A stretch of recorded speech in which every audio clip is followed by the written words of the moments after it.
Oh, hi, podcast listeners. There's many ways you can listen to the Real Nerds podcast. You can subscribe on iTunes. You can also subscribe on Stitcher Radio. You want to send us a Twitter message? You can do that. It's so easy, at Real Nerds. Like us on Facebook, Real Nerds Podcast. You can visit our website, realnerdspodcast.com, where there'll be a lot of articles for you to not only read, but to listen to our previous shows. Do you like your stories told through pictures? Then you can also follow us at Real Nerds on Instagram. You can also call us, 720-6nerds5. Thanks for listening and enjoy the show. Camera, action! Well,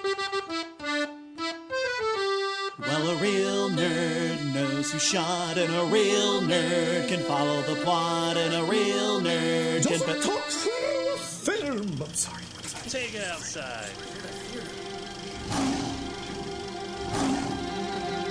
Well, a real nerd knows who shot, and a real nerd can follow the plot, and a real nerd will give it all they got. Lights, camera, action! Real nerds. This is Real Nerds Podcast, the best movie podcast on the internet. And you want to know why?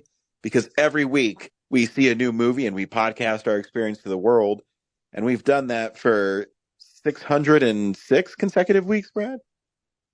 I think that, this is that one. Yeah, 6. So, yeah, we're awesome. This week we saw Dicks, the musical. Stay tuned where we will recommend the film or not, play the trailer, and then spoil it. We also talk about movie news and stuff we've been watching. Brad, have you had a good week? Yeah, I guess. Just getting stuff done. How about you? Yeah, all I do is work. Nothing cool. Yeah, that's what happens when you're our age. I know. You have all these responsibilities, and the fun stuff is secondary. Yeah, it's always a bummer. And I'm always running around and trying to get things done and, do all that jazz, but it could always be worse. I could, I don't know, it could always be worse. Please complain some more about your first world problems. They are. I always think about that. We went to Five Nights at Freddy's, like, fan screaming. I took my little kid to because he loves that game. And I was sitting in the front row. And, the Alamo, the front row is not that bad. They usually have a nice gap between the screen, Yeah. But we got these pizza boxes that had swag inside. And I was like, I hope this is cool. And then I got it, and the pizza box is fine. But on the inside, it's just like a little plush and stuff to dress up like Freddy Fazbear. And I go, this is stupid. And then I look around, and all the kids and people there that are actually there for the movie are so excited. I go, oh, I'm the problem. Yep. Not everybody else. I am definitely the problem. It's better than the Turtles thing they had. They advertised a comic book with the movie, and the comic book is just covers of other comic books you can buy. Like, I know. There's no story or illustrations inside. It's just, hey, here's some covers of the actual comics you can buy. I know, I was hoping that, the comic we got would be, I don't care if it's even like, 8 or 10 pages, but something to do with the art style of the movie. You know what I mean? But yeah.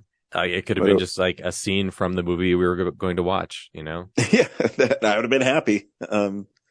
But again, what do we know? Nothing. Definitely, yeah. The least of all movies, we know nothing. Yeah. Speaking of which, this week we saw Dicks the musical. Brad, do you recommend Dicks the musical? Yeah, I guess I enjoyed it, but not. Yeah, I liked it. I didn't love it. It's just it just seems like a movie that's all shock value. Like it's very light on story.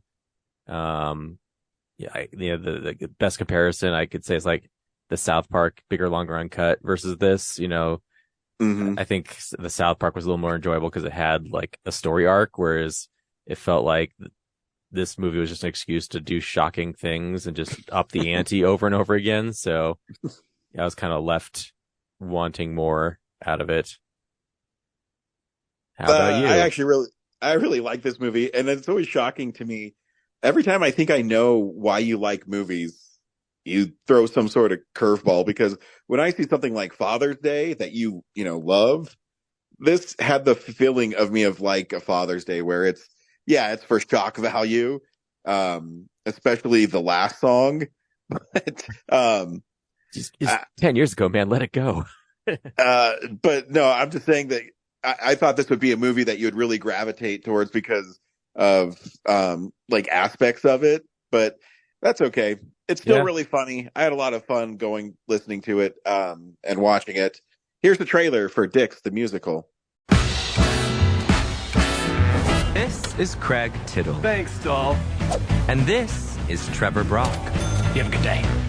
My cock is fucking massive. It always leaves the ladies sore. The money just keeps rolling in. The good times never stop. There's never been a man like me, and I'll always be on top.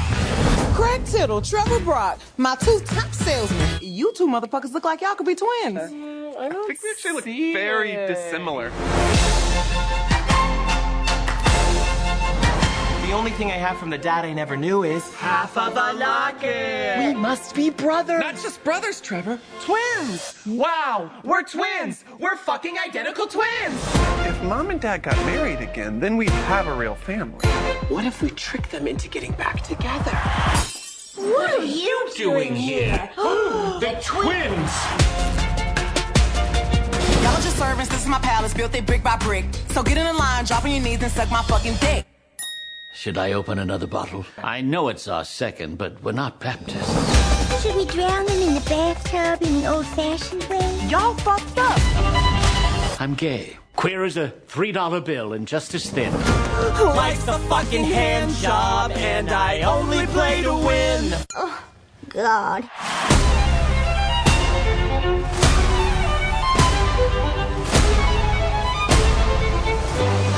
Wow, a lady boss. I guess it really is the year that it is. I'm so sorry. Did you say sewer boys? Disgusting. They're not disgusting. They're gay culture.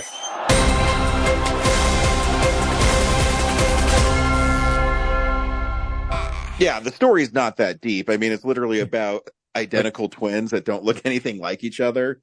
And they get their parents back together, like, I don't know, in the first fourth of the movie. So everything after that doesn't matter. Yeah. It's just really bizarre.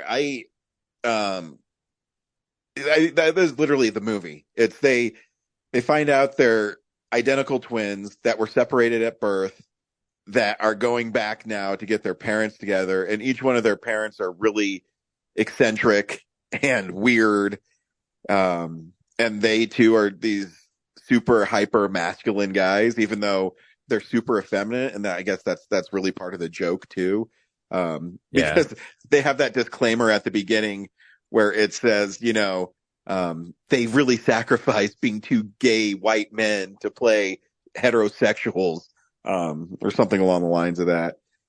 But it's just, I can't believe this movie was made, because it is just so bizarre. The Sewer Boys, a real stage musical.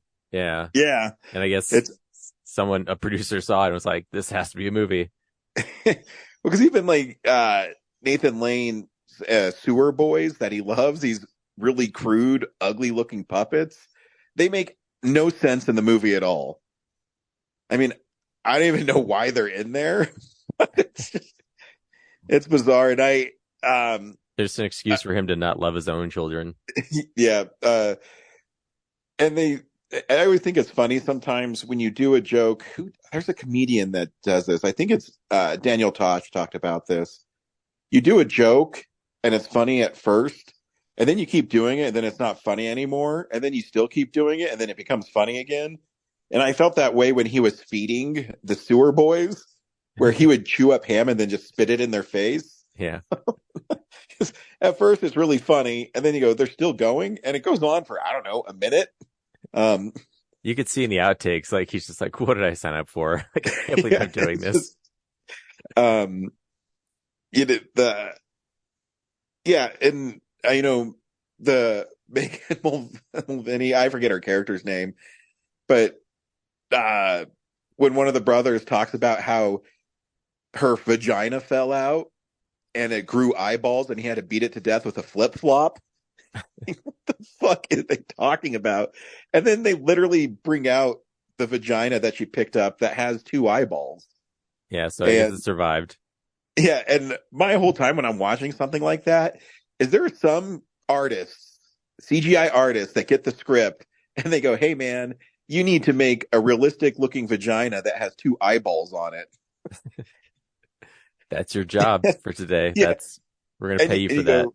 And so you'd have to do research, right? So you'd have to have all these photos of vaginas that you have to look at and design. What is your browsing history like? That's a special feature I want to see. I want to see the artists who had to design the flying eyeballed vagina. And I've got it. What if it looked like a butterfly? So in my screening, I went like at 11 a.m. on a Tuesday, or maybe it was a Monday. I don't remember what day specifically. But when I was there was a group of like 5 elderly women behind me. Perfect. Because my seat of choice is row 4, seat 8, because it's in the lower bowl and nobody can sit behind me, and I'm right in the middle. And right. So they got like obviously row 5, so there's that gap, you know, and then and that they pulled out that vagina, and all of them went. And I just kept on hoping that I'd look back and they'd have those paper fans and they'd be fanning themselves. Going, I do declare. I did not get that though. That did not happen. So I was a little disappointed. That's the part when you told me, I was like, you're going to make me guess. And when I saw the movie, I was like, I'm sure that's the part that you would gasp at. Yep. Well, I didn't want to spoil the flying vagina for you because thanks. Yeah, no, it was a fun surprise. But yeah, it's definitely one note. You know what I mean? Yeah. And then if that wasn't enough, like when they run out of the renewing the parents' story, they decide like, oh, let's have the twins fall in love with each other and get married. And then they literally fuck. Yep. I think that was they're just going for broke. You know what I mean? Yeah. They're saying we're going to do incest, and not only going to do incest, but they're really going to literally show them boning. Yep. And then they get married by God, who is played by Bowen Yang, who is also a gay performer, and he's playing him super gay. And then they just go for broke on the last song. And I go, man, they're just trying to offend everybody, I think. Yeah, that's what it felt like. It's like, we don't have any actual ideas for a story here, but we're just going to like pick stuff that will just shock people. So. And I mean, the old ladies behind me were just like, oh my goodness. Oh my Lord. What are we? You know, I do give the film a lot of credit though for not wussing out. You know what I mean? They're going to go for the shock value, and it's happening. Like it's going to happen no matter what. I feel like you can do that with an A24 movie, because like going into it, you know, like you're not going to gross like $100 million with this. So you're just like, it's going to be a small return. So let's just like go for broke on it. And I respect the movie studio for saying, you know what, just make the movie you're going to make. It's fine. Yeah. I mean, it's probably very accurate to the stage performance. So. Yeah, by the looks of it, the little clip they showed at the end, it looks like they played all the parts in it. Yeah. And that makes sense, too, because the movie is usually always just one of the twins, or they're together with one of the parents. So, except for the part where Nathan Lane and her have sex in the middle of a restaurant, but, you know. I forgot to mention, that was another part that bummed me out, was the cinematography for it. Like, it probably was really low budget, so when you have with the musical, like the only big scene of like choreography and stuff is like the opening and then the office, and then everything after that is just like a lot of medium and close-up shots of just one character in the shot, like singing to the screen. So like that kind of got boring. I get it too. But I also was thinking, I says, man, is this budget maybe like $3 or $4 million for this movie? Yeah, it's super small. I mean, they had enough to build like the whole sewer set and everything, but that was fun. They just did like animated overlays when they like fall down the sewer. Yeah. I love too the posters that were in the background of their apartments, where it's I forget the name of it, but it said the #1 musical for the 3rd straight year, and it was in quotes straight. Yeah. That was My Queer Lady. I can't even remember them all, but gay spins on other famous musicals. Yeah. Yeah, it's good stuff. Yeah, there was one for Rent. Fun with it. Yeah. And if you ask me if I recommend this film for anybody, no. I can't tell people. You're not gonna tell your mom to see it? No. I mean, Bottoms was a risky one. But I think Bottoms is so funny that it, will overcome any of the shock value that they have in it. This one is all shock value, and I can't condone anybody to go see a flying vagina and 2 brothers fucking. So, yeah, it's a little safer. And there's actual, like, I don't know, more fleshed out story to follow. Yeah. But like I said, I had fun with it. Yeah. That's Dick's the Musical. I mean, they do have a part too where the electricity goes through their fingers and into their wieners. And it does an outline of like that really cheesy lightning animation. Yeah. Yep. This is a big news story of the week. It's real news. And of course, the big news story for me is Matthew Perry died. And he is my favorite character on Friends is Chandler. Friends is my favorite sitcom. And it's, could I be more sad?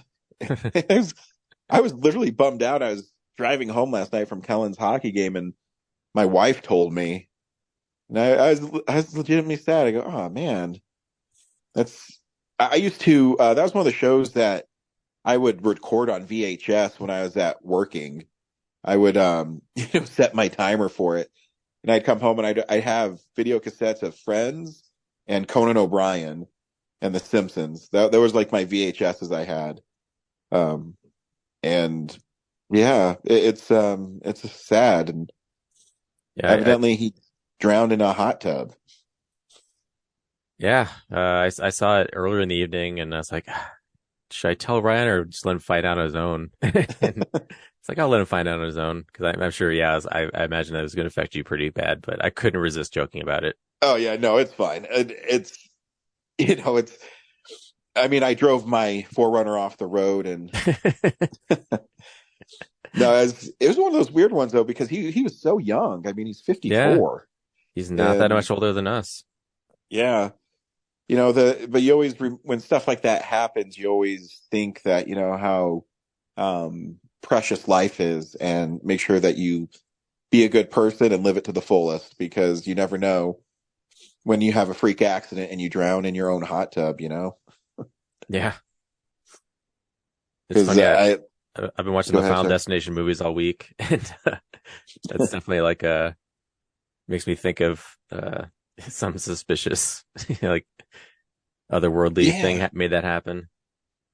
I'm guessing he had something else happen to him, because I was reading the article and the LAPD said there was no drugs, no foul play. So I wonder if he had maybe a heart attack or something and wasn't able to get help, and he just went underneath the water, Yeah, most likely that's what happened. which is a bummer. And or just fell asleep. I don't know. Or fell asleep. Which I've in my job we have the hot springs over here, and I have definitely pulled people out of there. Usually alcohol is involved, because when you mix alcohol and hot, you pass out. Yeah. So I don't know. I hope it's a sad, and maybe it's just some sort of freak accident. And I mean, it reminds me a lot of Anton Yelchin, where it's like you die a way that you don't expect, or it's just this really crazy thing. And I mean, other than old age, I don't think anyone expects anything.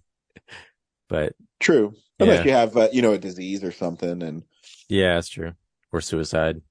Yeah, but yeah, what I always say with artists like that is, you still have. I mean, they never really go away, because you'll always have the ability to watch Friends, and he's in movies and other TV shows, and so you always live on if you leave a mark on the world. Yeah. He wasn't the only one who died this week either. Like Richard Malk died.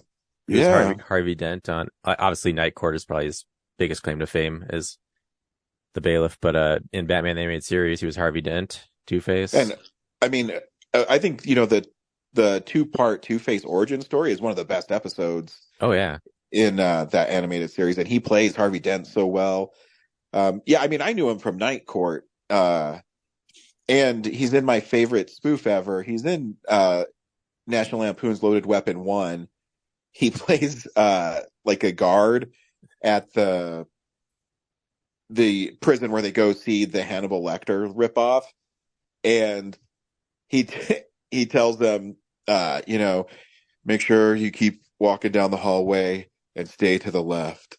And they go in and they start walking, and all of a sudden it does this really like fast pull into his face, and he says, "The right! I must stay to the right!" And they're being attacked by the cellmates in there. It's funny. You have to see it. But yeah, he's definitely part of my childhood too. Yeah, and then Richard Roundtree died.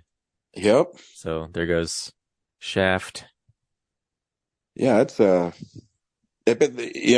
those guys I think were in their 80s. Yeah. But Richard Roundtree, he still looked good in the few times I saw him recently, because he was in Samuel L. Jackson's Shaft too, and he's one of those guys where you find out how old he is, and you go, he's that old, because he looks awesome. Yeah, I'm so surprised like how many people like in the 90s that I paid attention to. Yeah, they're like in their 70s and 80s. Like it makes sense, but like I don't think of myself as that old. But yeah, I know, and then you like think back and I follow Dick Van Dyke on Facebook and Twitter and stuff, and he celebrated his 98th birthday, and he was at Disneyland. I'm like, man. Oh man, he's so close to 100. I know. And he's the last person alive besides the guy who played Richie from the Dick Van Dyke Show. Yep. Because Carl Reiner passed away 2-3 years ago, and it's just. But as you get older, you realize that these people you've loved, even someone growing up, like Corey Feldman, he's like in his 50s. Jeez, man. He's only in his 50s. Yeah. Well, he was a child star in the 80s. Yeah, I guess he was probably just a little bit older than us. Yeah. Yeah, I think I want to say 72, maybe. Well, how old is he in Friday 13th? I mean, I think he's only like 10 or 11 in that movie. There was something I watched this week where he was like, it was pre-Goonies that he was in as a little kid, and I was like, wow. He's also he's the voice of he's 52. So he's younger than Matthew Perry. The Fox and the Fox and the Hound. God, what was that? Man, he's in a lot of in the 80s. He's really Stand By Me, The Lost Boys, The Goonies, The Burbs, Friday the 13th. Oh, Time After Time. Yeah. 1979. Anyway, yeah. Yeah. Just always Just always around. All right. We watch things throughout the week in a segment we call What We've Been Watching. So, yeah, this is the stuff we've been watching. Again, Brad, I said at the beginning of the show that sometimes I don't understand why you like some things and not, because I really love Suitable Flesh, and then when I was on Letterboxd, I see that you hated it. Yeah, man, I really question your taste. I watched it and I was like, stuff, but now I'm curious. Yeah, like I was excited to watch this because I edited the episode right before I went to see it, and then I was sitting there going like, did I listen to the episode? Because did he tell me it was bad and I just didn't pay attention? Because wow, yeah. And by the way, you're in the minority. I think it's at like 90% on Rotten Tomatoes. Really? Yeah, I don't get it. Like, is it supposed to be funny? Like, it's like The Room plus, like, I don't know, late night Cinemax. Like, I don't, it was such a frustrating movie to watch. Like, what was cool about it? I mean, there was one cool part where they do the backup camera smashing into the guy. Like, that was cool. But even like the compositing of the image onto the backup camera was like, okay, could have done better on that.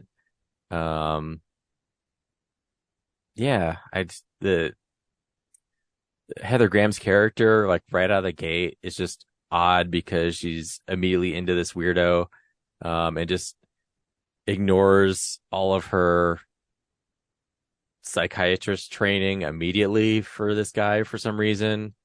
No, she tries to help him, Brad, and then she's overcome because of who he becomes, and she's under his spell, Adoy. And it's actually that dude's dad who's like possessing people. Why? I don't know. It's really not his dad. It's a demon that's bouncing from people to person. So it's a demon in his dad. Yeah. Yeah. So, yeah. And then the climax just it's like the Lord of the Rings just goes on and on. Like, I felt like it could have just ended, when she finishes telling her story in the, asylum. And why is there a morgue in the asylum? No, like right next door. Yeah. It's like, is this an homage to something I don't get? Yeah. I mean, yeah. I just question your taste in movies. I just don't get it anymore. It just wasn't interesting to me. And that's fine. Movies as an art form are interpretive anyways. But I'm sorry you didn't have fun. I had a lot of fun watching it. Yeah, I'm glad you did. But it was one of the few times I was like, should I just leave? Like, I'm not getting anything out of this. Wow. Yeah, just nothing really interesting was happening for me. There's like a lot of those. Not even when he like cut off his dad's head. Yeah, I mean, the gore was good and all, but it just didn't mean anything. Like, I was like, what is this story? So this demon, like, I've seen the demon jump from other bodies before story. Like, what's special about this one? Yeah. The dialogue was really bad and the characters made dumb decisions. I was like, okay. Yeah. God, I've watched so much stuff. I don't know where should I tackle this? I guess, did I talk about The Wolfman and Phantom of the Opera last week? No. Silver Bullet? Nope. Yeah, the only thing about so I got to watch the original Phantom of the Opera from 1925 in the Lon Chaney Theater. That's a good one. With like a live piano, and then followed by The Wolfman. And, the only thing I really noticed about The Wolfman this time was that, when he first does his first transformation, he's like in a shirt. It's like he's sitting in the chair and he's like, his legs are transforming, and then it cuts to him running through the forest and he's got like a collared shirt on. It's like, oh, it's nice for in his wolf transformation state to pick out a new shirt before he goes out. He's like, even though I have fur, it's a little cold outside. Yeah. Bundle up. before I go killing. Yeah. You know what I love? I mean, I like the Wolfman a lot, but I always love that you can tell it's, 1940s horror because he's a wolf and he strangles people to death. Yeah.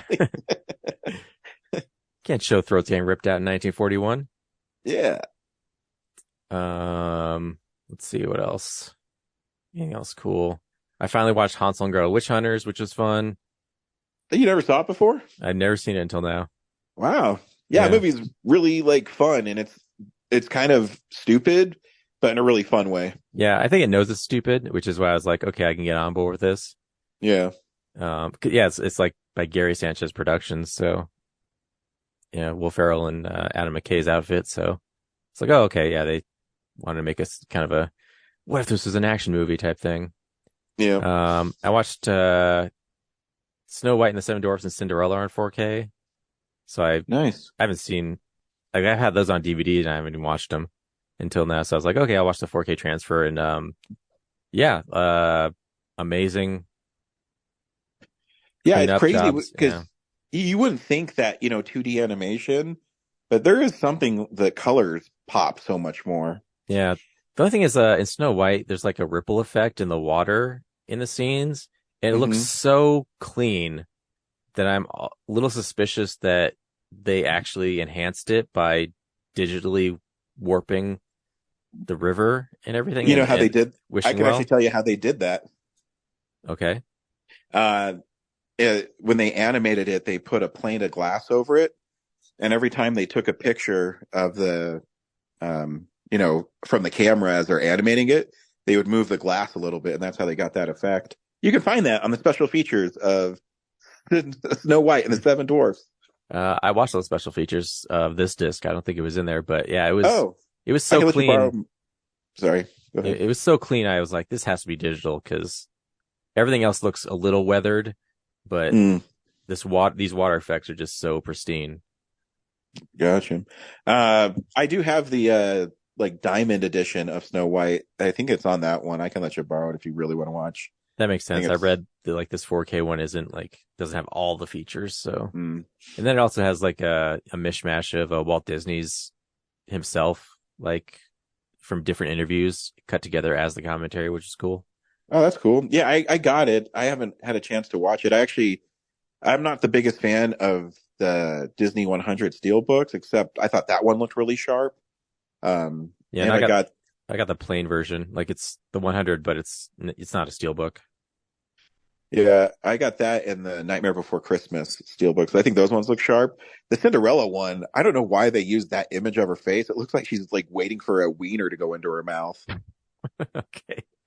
I'm serious. Pull it up while I'm talking to you. You'll be like, why did they use this one? Yeah, I'll look it up. I didn't notice. Yeah. I also watched Time After Time, which is Malcolm McDowell is H.G. Wells, and he goes back in time to stop Jack the Ripper. Oh, played by David Warner, which sound all I've heard was how cool the movie actually is, and it's this lost gem, and no, it's kind of dumb.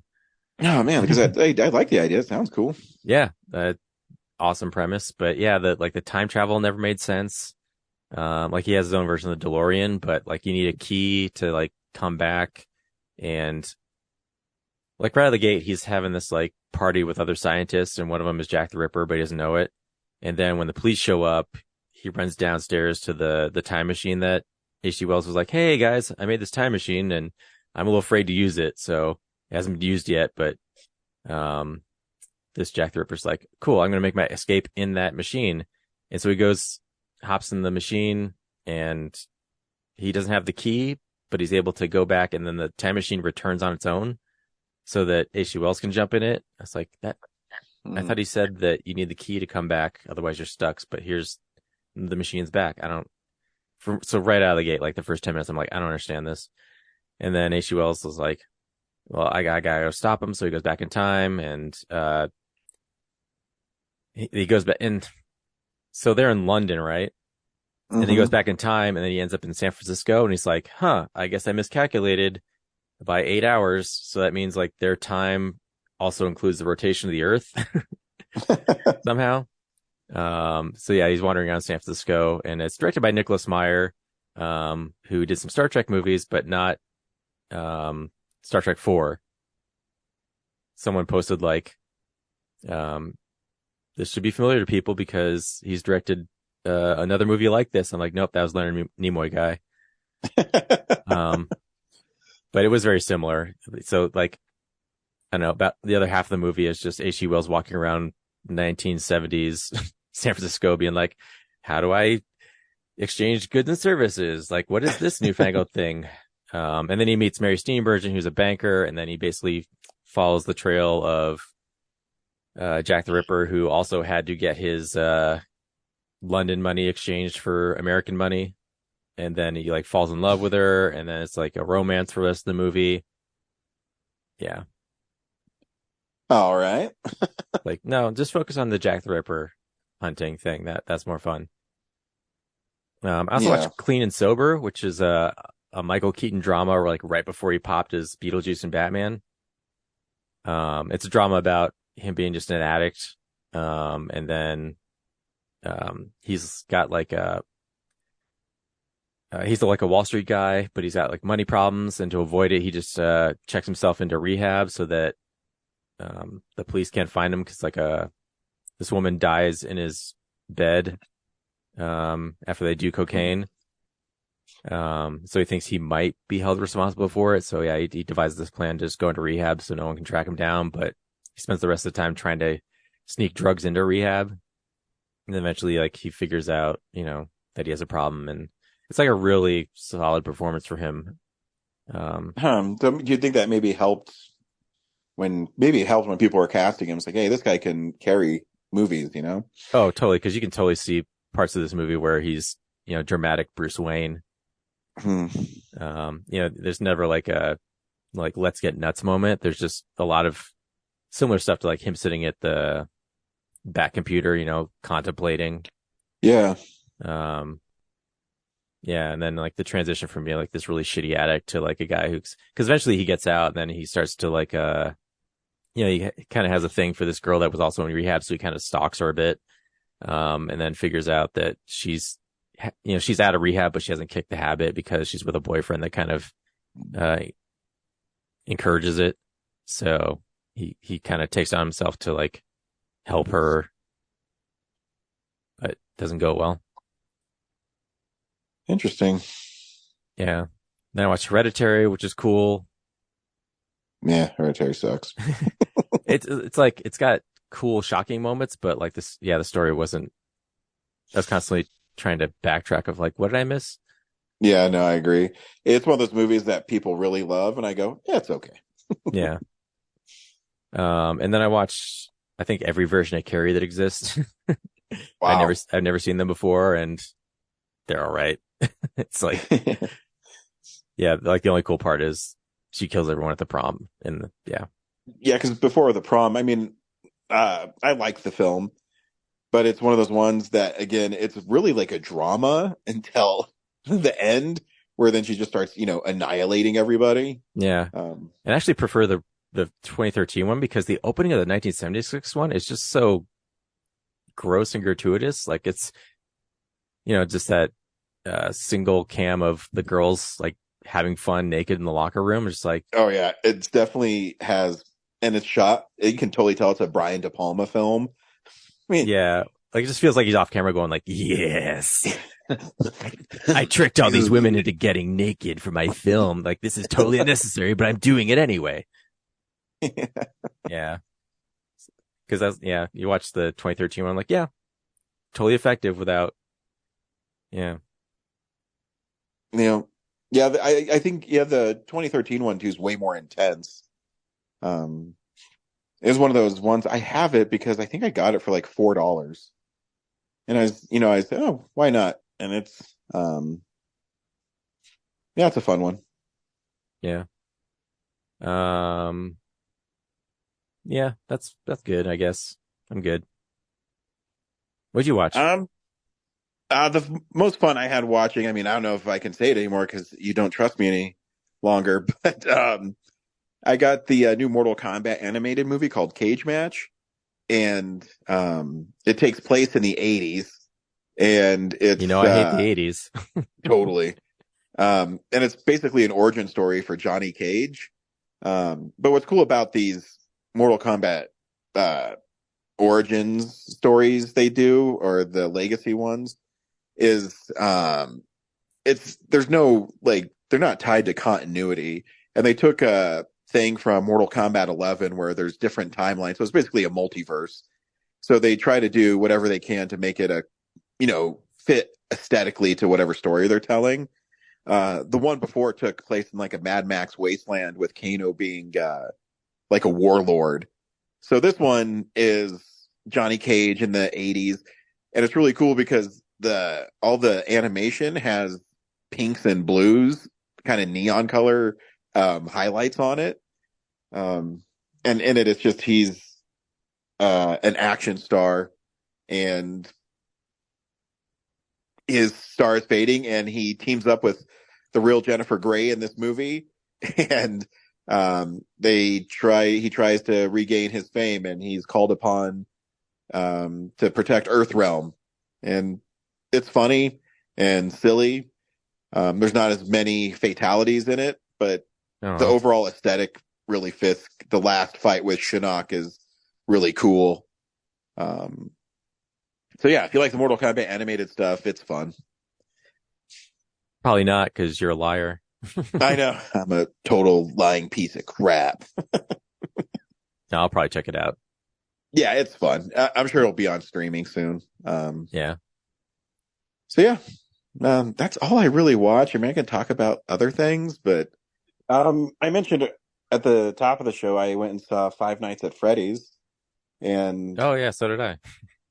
Yeah, it was really boring. But my kid loved it, and there's people in our audience that were cheering parts, and I think I just don't get it. Yeah, I never played the game, and I was just constantly watching the movie, wondering like what the game would be in this movie. Like, yeah, so the game is literally static screens that you look at for your security guard, and you watch security cameras, and every once in a while the animatronics move. And then you do what with that? Eventually they get into the security room and they kill you. Like, how do you stop that? Do you stop that, or you just like sit there and wait for it to happen? You flash lights at them. Oh. And that makes them stop. It's weird. There's no, like, I don't think it's good at all, but I mean, kids love it. It's really popular. And I just kept on waiting for something to happen. And it felt, that, I don't know. And the ending reveal, I won't spoil it because it seems like it's really popular and people might see it. But I wasn't shocked about who the bad person was. I was more confused about what that reveal was even, like, why. Yeah, and I don't understand the control and why they stopped all of a sudden. The monsters, I don't know. Yeah. But like I said, I never got into it, but people were cheering in my theater. I mean, I saw it early, so I know it was, all the people that really wanted to see it. But they had like the waiter came out and people were like cheering for him. I have no idea who that guy is. The waiter? Yeah. So when they were at the diner and the aunt was paying them to bust up Freddy Fazbear's, he must be somebody. I don't know who he is. That lawyer was pretty funny. He's just like, I shouldn't be listening to this. Yeah, that part was fun. Like, it's not a total disaster. I thought the practical effects were cool. Oh yeah. And then the story of Mike's like trying to like track down his brother's abductor, like I thought was, like good emotional beat, but it just didn't connect together with everything else for me. Yeah, that's what I mean. It just felt boring. Like it wasn't intense enough, for it to be cool. And the whole affair just seem laborious to me. I don't know. Yeah, and the whole like, so this guy like kidnapped these kids, put them in these animatronics that absorb their bodies, and then why, if he doesn't want to get found, like why hire a security guard to? Oops. Spoilers. I'll cut that out. No, it's fine. No, I get what you mean. The reveal doesn't make sense.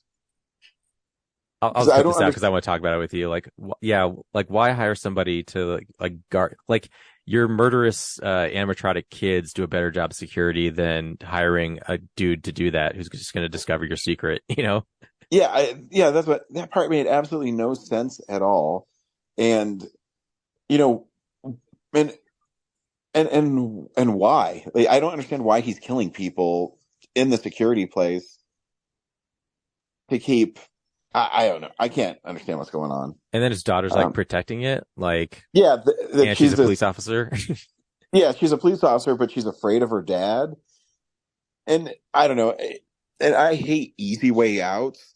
You know, he was being chased by one of the animatronics. I don't even know its name.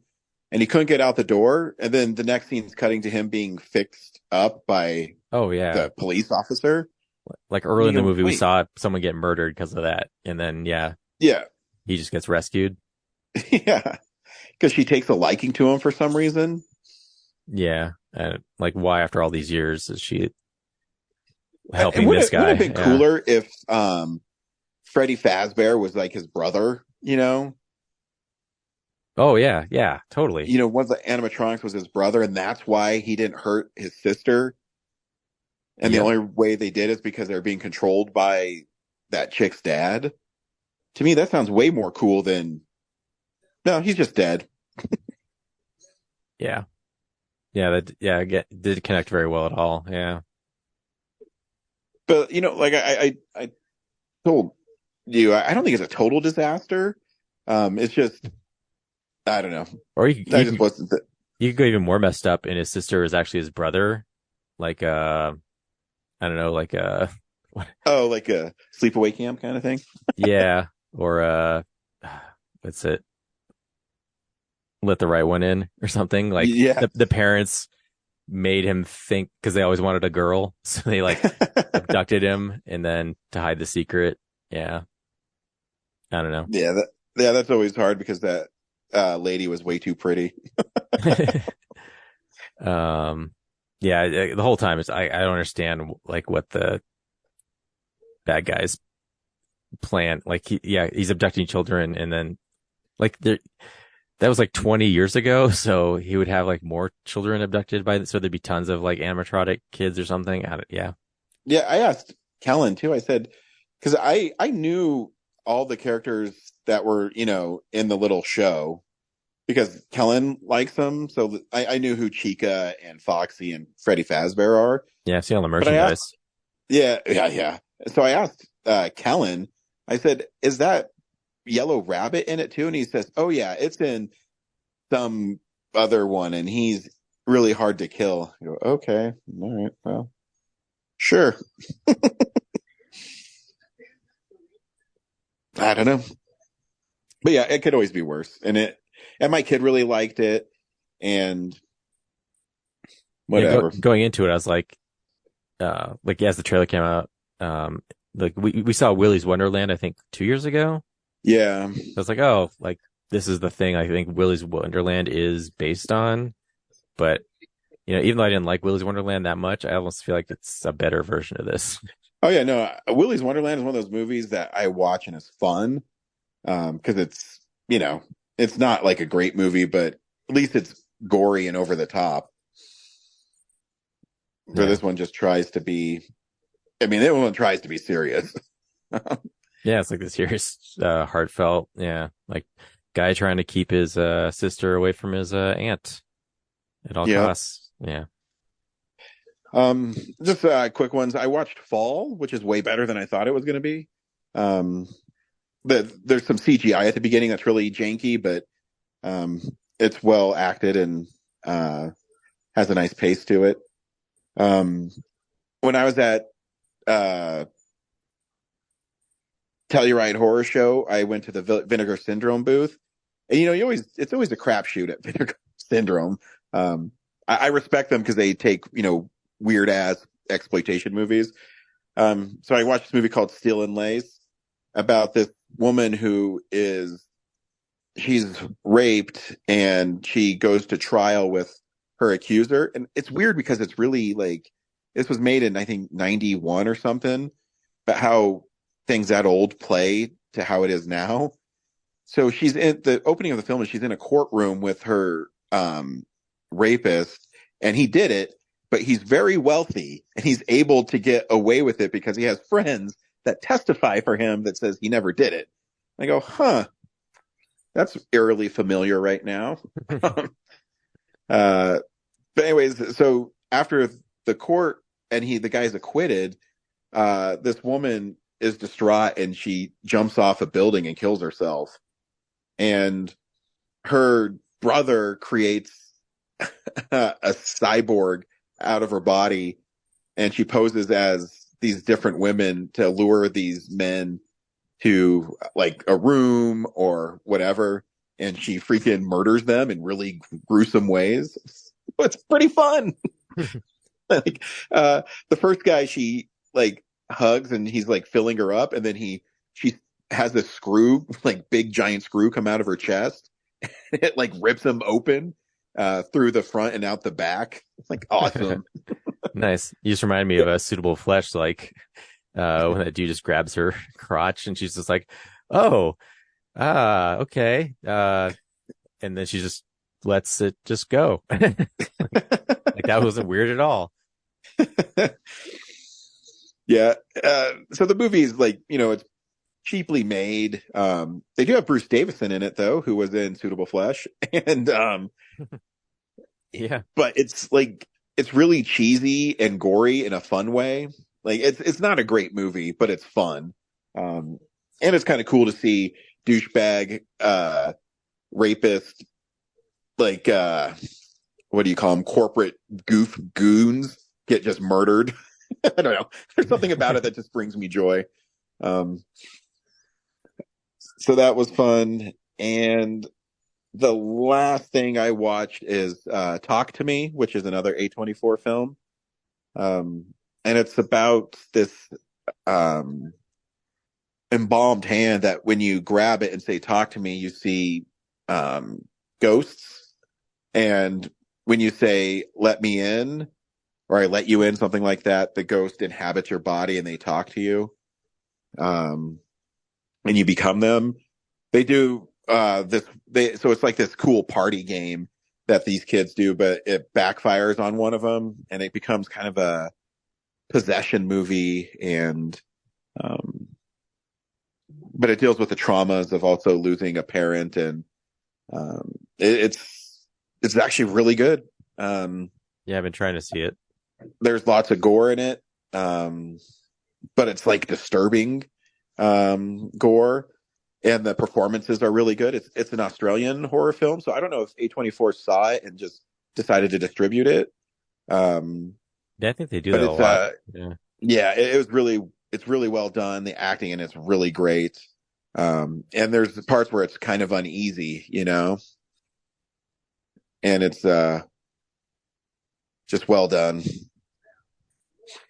Yeah, I've heard great things, so eventually I'll track it down. Yeah, I mean, I would recommend it to you, but I don't know how you take my recommendations now. So, no, you're usually good. Suitable Flesh was off the mark. I'm just like, yeah, I'm surprised you like it, because I'm like, this has all the tropes of other things you don't like. So, I forgot to mention like the effects of like the digital effects of like people falling out of windows and things. Not great. Oh yeah, I can look past that stuff. But yeah, no. So yeah, that's what I watched this week. Cool. I'm not going to get to the 100 horror movies. I think I'm going to get to like 36. The problem is Spider-Man 2, the video game, came out. Mortal Kombat 1 came out. And have you played the new Mario? No. Dude, it's freaking incredible. I bet. It is so freaking good. And I know people complain about, oh, the Switch isn't, strong enough to do this stuff. Dude, What? that game. A side scroller? I know. Well, people want the Switch to be more powerful, but the game is so colorful and the music is so good. And it's pretty challenging. Like they have the normal get used to the level. The first level is you get become Elephant Mario and figure out how to use him, which is really fun. But then the levels start getting pretty hard. And the premise is you're getting these wonder seeds, and when you get the world, when you grab it, actually turns to a different style of the world, and there's like a puzzle you have to solve to get the seed in this second part of the world. And like I said, the music is incredible. The graphics are incredible. The game is so fun. So I've been just so busy playing video games. It's also like the worst time. Like there's so many cool, expensive things coming out right now that I'm just drowning in. Like I had to buy tires, so that's not I know. Fun. But then, like Mystery Science Theater is having like a new campaign, so they have like another season Blu-ray to buy, and then that Conan box set came out, and next week like there's these Ninja Turtles vinyls coming out based on the video games. I know. I'm just like, I know, dude. I have no idea what's going on, and because next week I have Mission Impossible and the Bare Naked Ladies vinyl, but the week after that I think I have Witness, a Disney Plus show, and like it seems like the end of the year, they're like, oh shit, we should put all this stuff out. Yeah, well, plus too, like I have all these on my saved list on Best Buy. I've got like a bunch of catalog Blu-rays. I'm like, yeah, when it goes on sale, I'll pick it up. And now it's like, well, by January, I got to pick them up. So, like, which one's going to lose? Yeah, I know. I used my Amazon points to get the Kiefer Sutherland new show, Rabbit Hole. And is that good? I couldn't get past the first episode. I hope. I don't know. But then they canceled it, so that'll be the only season. Yeah, like the first episode, it just had like too many clever, like everybody's the same clever side character, like a CSI or a Law and Order. It's just like, okay. Gotcha. Well, we'll see. I'll give it a shot, but then I didn't. And then I got the, I got to slow down, but I also got the Shout Factory's Alf. The Ultimate Collection? Yeah, and that's another one. It went on sale, like, it was originally like $90, but I got it for, I think like 46. Nice. Yeah. So I don't know if it's still on sale, and I wouldn't know if I would recognize, the extended episodes because they're all the original broadcast versions. And, so the first episode, yeah, right away, I'm like, oh, wow. I actually recognize the extra scenes with the music and, oh, wow. Yeah. Cause this one was, I think it was Doo-Wah Diddy was the song, and Alf. I remember the first episode cause I watched it just a couple years ago, but it's when he's in, the garage and they're trying to repair his spaceship and he just starts singing it, and I go, oh wow, it's definitely different and it's easy to pick up. You've got the animated series on that too, right? Yeah, the animated series, the movie, and a making of documentary is the last box set of it. So they come in. So go ahead. I was gonna say, I feel like I was growing up, I felt like I was the only person who ever watched the TV movie. Yeah, it's because the bonus feature is the animated series, Alf Tales, and then the movie, and then a documentary. So does it come with Alf Pogs? And I read online I feel like it should come with Alf Pogs. Oh, that would be cool. I read online that the reason it's on DVD is the show was shot on VHS. So even if they put it on Blu-ray, it doesn't matter. Yeah. A lot of TV shows from the 80s are like that. They say VHS because I thought it was beta. Although that's kind of BS because Star Trek Next Generation did that, and they upgraded it. Well, I guess the never mind. The like the actors were filmed on film, but all the effects were shot on VHS or beta, so they were able to just recreate those from scratch. But well, I'm guessing there's more money to rebuild those than there is in the series for Alf. Yeah, or so they thought. Yeah, because they haven't been motivated to upgrade DS9 or Voyager because they didn't make enough money on the next generation Blu-rays. So, really? Yeah. Sad. All right. Well, next week we're seeing Killers of the Flower Moon. So expect a long episode with Zach. Yep. Zach will be here, and I'm sure because he's always really excited when it's Scorsese.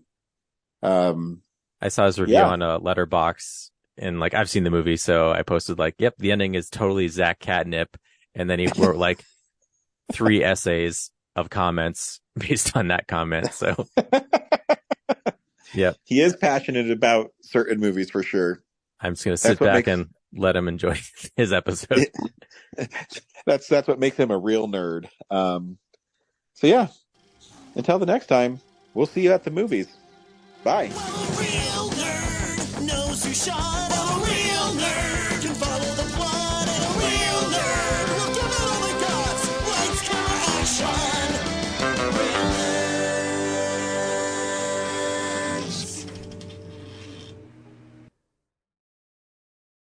Thanks for listening to Real Nerds Podcast, a Nebulous Visions production. Stream or download episodes, read articles at realnerdspodcast.com. Stream us on Apple or Google Podcast, Stitcher, Spotify, or iHeartRadio.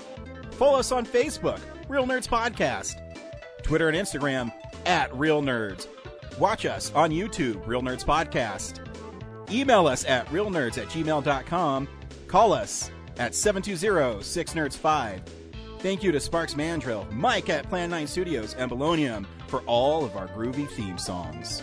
And that's how you fucking do it!